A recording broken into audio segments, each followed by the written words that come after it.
Hi everyone, my name is Dinara Ruslan, and as I was introduced by an amazing host, I'm a CEO and a founder of a group of IT companies called Codify.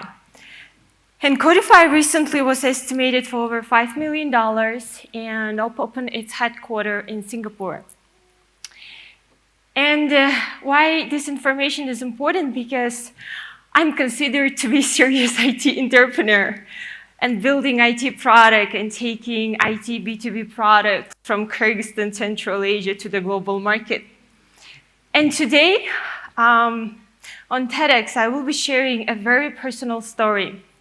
I never shared this story before, neither to my friends or colleagues or to anyone else. This is first time on public. I want to share how 3 words and 3 accidents changed my life completely. Thank you. You know that sometimes words can become your voice, and sometimes words become your power. And the 3 accidents which happened to me and 3 words which changed my life completely is that the first one left me with the severe panic attacks, with speech defects, stuttering. And another accident, it left me with the sleeping issues and an unstrong meds. And all these stories and words, they literally turned my life upside down. And when this type of life-changing experience happened to you, you're left with the questions. Why? Why me? How can I keep living like that, like nothing happened? And the first story and first accident happened when I was 3 years old. My parents, they left me with our relatives for the weekends. We were playing with kids, and you know how play kids. We were just running around, and accidentally the boiling water was spilled all over me, and my left side of my body got severe burns. I was hospitalized actually several times, and from the burns I received and from the shock my body went through, I started having a very serious problems with my health. My hair fell off, I started stuttering, I started having a very severe speech defects, and it's all ended up I wasn't even able to pronounce my name properly. And I remember after I got back from hospital that I was really having problems to talk, to talk about, even with my friends and family. But the serious issue started when I went to the 1st grade. I was 6 years old, and I remember that first day at school when my teacher told me, "Hey, please meet this new girl and please introduce yourself." And there was me standing in front of my classmates, and I was stuttering. I couldn't pronounce my name because on top of having speech defects, I couldn't pronounce the R letter, and my name is Dinara. So here I am standing there, and I was like, Dinara, and I was like, Dinaya. And obviously my classmates were laughing because my teacher already told my name. And it was first time when I realized that my words are my weakness. It's first time when I realized that I'm not normal, that people are laughing at me. It's not normal because I'm just 6 years old. It's my 1st grade. It's already a stressful environment for me. And this is me before the accident in the middle. This is me on the left side preparing to go to my 1st grade. And this is me, very upset girl, very serious one, when I went to 1st grade, and I realized that I'm not like my classmates. And the funny part was that my parents moved a lot due to their work and family stuff, and every year I end up just going to a new school, and I was that stuttering new girl who can't pronounce her name. And the funny part is that even grown-up people, when they see someone with very severe speech defects, they don't know how to react to it. There are two types of reaction. The people act like they don't notice it, like nothing is happening here, that I'm not spending half an hour trying to talk and then tell one sentence. And the second reaction is mocking. And guess what? When you're 6 years old and when you're just in the first grade, usually it's mocking. Unfortunately, I wished that people will just ignore me. And only at that age, at first grade, I learned a very powerful lesson. I have to learn to talk. I have to learn to pronounce my name properly. And most importantly, I had to turn my weaknesses into my power. Why? Because these are just words. If people can talk, if my classmates can talk properly, I assumed I can talk too. And at 6 years old, I started training every day. I started training to just pronounce my name hours by hours, every day. It took me years, but at that time, I realized that if I'm not gonna overcome this weakness, I will always gonna feel like I felt that day when I was first grade. I felt worthless, useless, and I felt crippled. I know that the crippled, it means different. But when you're a little girl, you cannot really differentiate. You just can understand that something is wrong here, and you have to work on it. It took me literally many years to learn how to talk properly, to learn to pronounce my name, to learn to introduce myself to a new public, or new classmates, or to new people, or to new friends. And today, I think it is a very big day for me because I used to watch TEDx videos and I used to say, oh my God, I want to be there one day.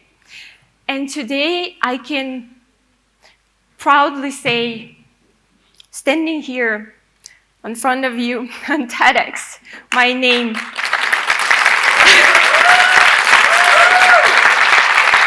My name is Dinara. And if you can notice, I can speak the letter R. This is a very emotional experience for me because being in IT, you don't really share this type of information. Even my friends and colleagues were like, what? You had problems in speaking? You speak perfect. But the thing is that when you're in serious business, a special IT entrepreneur, you cannot give away your weaknesses right away, especially when you're raising international investment, especially when you have to convince people that you can do it, you can build this business, you are serious, you're good enough, you're smart enough. And the funny part is that I thought, oh my God, that's it. I passed my test, I did a good job, I trained very well, from very early age, and now I deserved a life without struggling. Now I'm strong enough to survive literally anything. But the life had a different plans for me. And I was so naive at the time saying those words, and those words actually became my weakness. Because the second accident and 3 very powerful words turned my life upside down just in 1 minute. At the time I was living my dream, I learned to talk properly. I learned to pronounce my name. I learned English. I got a US visa. I got into MBA program in California. I just got my first IT internship in California, United States. I was 24 years old at the time. And one evening, my uncle called me and he said, "She passed away." Those 3 words, they changed my life, because the woman who taught me how to walk, how to talk, the woman who rehearsed with me entire my childhood for hours how to pronounce my name, who used to tell me again, you can do it. She passed away, and I wasn't there for her. I even couldn't come to her funeral. And at the time, I couldn't believe it that it's happening. I couldn't believe that it is true. And the funny part is that I just didn't believe, so I just kept calling her. They were long ringing, but she didn't pick up. And when you're alone, abroad, without family and friends, and going through the death of your closest person, you start going crazy. And I actually started going crazy. I couldn't sleep for 4 days. I started taking sleeping pills. The first day 1, then 2, then 3, then more and more. And what I could think of was that I wasn't there for her. I couldn't be there. I betrayed. I'm worthless. And those words became my weakness, because after 4 days of without sleep and sleep depriving, I started just thinking very crazy thoughts. And I remember taking lots of sleeping pills. Until now, I can't really tell if I was taking on purpose or I was just like trying to fall asleep. By the end of the 4th day without sleep, I realized that I have to do something. I was just laying there around 4 a.m. I was tossing and turning for a few hours. And I just remembered that when I was a kid, she used to tell me, "Please pray for me when I'm gone, and don't be sad." It's easy to say than done, but I tried to pray. I had no idea how to do that, honestly speaking. I never done it before, but I used to see how it's done in the movies. And I got on my knees, and I started praying. I was praying for her, about her, and I was just that she's in a really better place. And praying words become my strength. Praying words helped me to survive that night and fall asleep. And at the time, I realized that powerful praying words can help to heal myself. And most importantly, I could help her somehow. Because even if I wasn't a believer at the time, she used to believe in that. And at the time, again, I was that person thinking, okay, now I'm survived, I'm good. My words, those praying words helped me. I learned to overcome those weaknesses. But then the 3rd accident happened. It actually happened last year, spring, exactly this time. I just received my first investment and evaluation of my company for $1 million.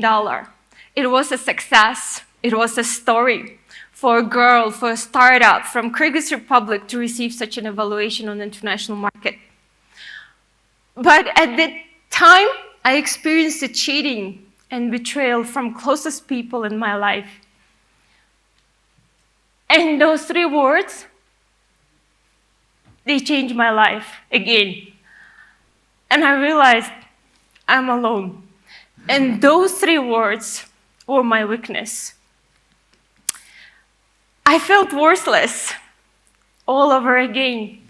I felt useless. I felt crippled. I felt like I'm 6 years old, that little girl standing in front of my classmates, and that I cannot pronounce my name. I don't know why, but when something like this happens, I started stuttering again. And I was like, that's it. I'm done. Because on top of stuttering, I started having panic attacks. And the funny part is that I never thought and imagined that me, being the strong girl who survived so many things, I will start crying in the middle of a business meeting with very serious business partners. And that time I was diagnosed with panic attacks, and the doctors gave me lots of strong meds and sleeping pills. I couldn't sleep without sleeping pills. I couldn't go to work or do anything without meds to help me with panic attacks. And after 4 months of struggling like that, I really was thinking, what is next? And you know, like in the movies, that moment, like aha moment, I have a choice to make. And I thought that I'm gonna choose to live, but at the time, I felt differently. It was summer 2021. I felt like I'm done. I'm done struggling, I'm done fighting, I'm done showing to the world, to other people, that I'm good enough, that I deserve it. And I gave up. And those words, I told myself I'm done fighting. Those words became my weakness. And I don't know why, I think your family can feel it. So at the time my dad called me, and then he said, I know you're strong, I know you don't want us to help, but I know you're sick and we're here for you. Let us help you. My dad came over and he picked me up, and I spent a few days with my parents. I was sleeping all the time. If I wasn't sleeping, I was crying. And if I wasn't on meds, I was having a panic attacks. My dad, he dragged me to several doctors, but all they could do were, you should take meds, you should take pills, and it will get better. But it didn't, because I lost 16 kilograms in 2 weeks, and it felt like my body was just shutting down, along with my sanity. And for a person who works in IT industry, who has 2 diplomas, who achieved so much in my life, I thought, it can't be it. And most importantly, I couldn't look at my parents and say, I'm done. So I started researching. I'm an IT person, so when I don't know what to do, I go Google. And I Googled. I actually Googled. And I started researching. I actually started typing how to get rid of panic attacks and how to fight sleeping issues without meds. And I stumbled on a book written by John Caham. It's called Power of Mind. And he was explaining in that book that if you keep repeating to yourself, I'm healthy, I'm smart, I'm beautiful, I'm strong, I'm worth it, you will become those words. But again, remember, right? Me being an IT person who believes only in science and doctors. And I was like, no, it can't be true. But somewhere along the lines, he wrote very powerful words that our body cannot differentiate when something is actually happening to us and when we are thinking about what happened to us before. And that sentence actually convinced me to try. I was like, why not? It can't hurt. So I started meditating every morning and every evening. I was meditating and telling myself, I'm smart, I'm beautiful, I'm strong, I'm worth it, I can do it. I will survive. And like when you keep repeating all the time, every morning when you wake up, every evening when you're falling asleep, at some point I started believing in those words. And after 2 weeks, I actually started feeling better. I started cutting on meds. I started falling asleep without sleeping pills. And those strong, powerful words became my strength. Till now, I do practice it. Till now, when I wake up, I'll tell myself, you're strong, you're beautiful, you're worth it, you can do it. And words are a very powerful tool. Words can be used as a weapon to hurt a 6-year-old little girl.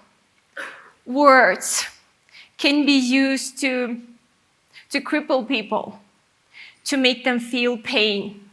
But at the same time, powerful words can heal people. Deep words can heal not only panic attacks, they can heal from suicidal thoughts. And words with love can be used as a healing tool.